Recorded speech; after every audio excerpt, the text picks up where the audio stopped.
الشيء اللطيف هنا أنا ولده الشيخ الأخ العزيز الأستاذ المهندس المفكر شيء منتصر، هذا الولد البار حقيقة بالمناسبة لديه، وهو أبو شهيد بالمناسبة، قدم شهيد ياسر الكبير، شهيد في الثمانينات في تحرير جبل عامل من الإسرائيليين، استشهد بل.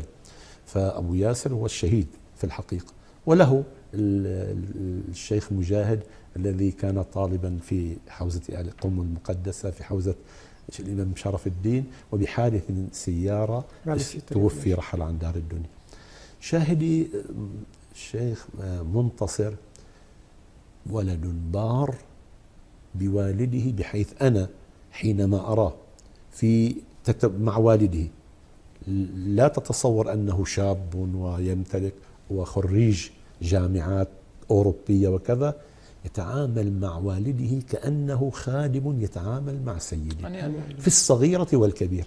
شاهد آخر المطالب يقول لي كان دائما يدعو، هو هذا دائما يدعو أن الله سبحانه وتعالى لا يسلبه هذه الذاكرة وهذا الاستحضار، وكان يدعو هذا أن ربي إن أردت أن تأخذ هذه الأمانة أرجو أن لا توقعني ولا تسلبني فكري وذاكرتي، وخذني وأنا أكتب في هذا المضمار ولو بيد القلم وأنا على الطاولة أكتب.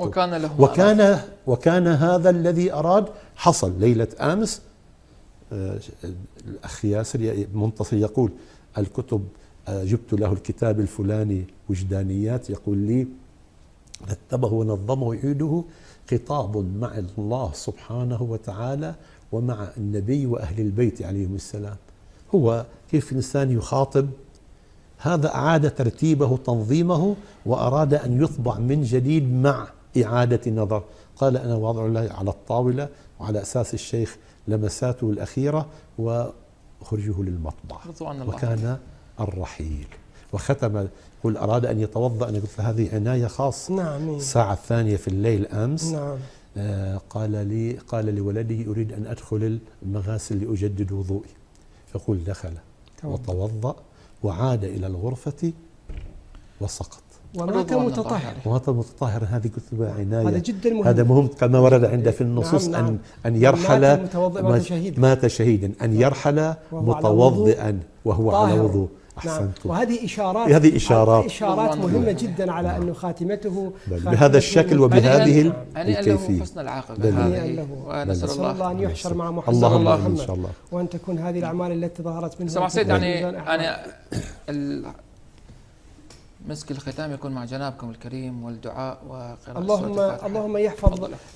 اللهم يرحمه برحمته الواسعة ويسكنه فسيح جناته، وأن يجعل أعماله التي قدمها مقبولة عند الله وفي ميزان أعماله، وأن تكون أضعافا مضاعفة يوم القيامة، وأن يخلف على أهله وأن يعظم أجرهم، وأن يخلف علينا بأن لا يحرمنا من شيخ علي كوراني مستمر في هذه الحوزة، لكي تتواصل هذه الروح العالية التي كان يملكها هذا الشيخ في حوزتنا المباركة، وأن تكون مملوءة بأمثال هذا الرجل المثابر المجاهد، وأن لا يحرم المجتمع الشيعي من مبلغ بهذا الطراز وهذا الخادم لرواية أهل البيت ولفكر أهل البيت. وفقنا الله تعالى أن نحتذي وأن نتبع خطاه في خدمة المذهب. اللهم أحسنتم. شكرا لكم سماحة السيد على حضوركم وعلى ما بينتموه، والشكر موصول لكم سماحة الشيخ، بارك الله فيكم. لكم حفظكم. وآخر دعوانا أن الحمد لله رب العالمين، وقراءة سورة الفاتحة على روحه الطاهرة. بسم الله الرحمن الرحيم.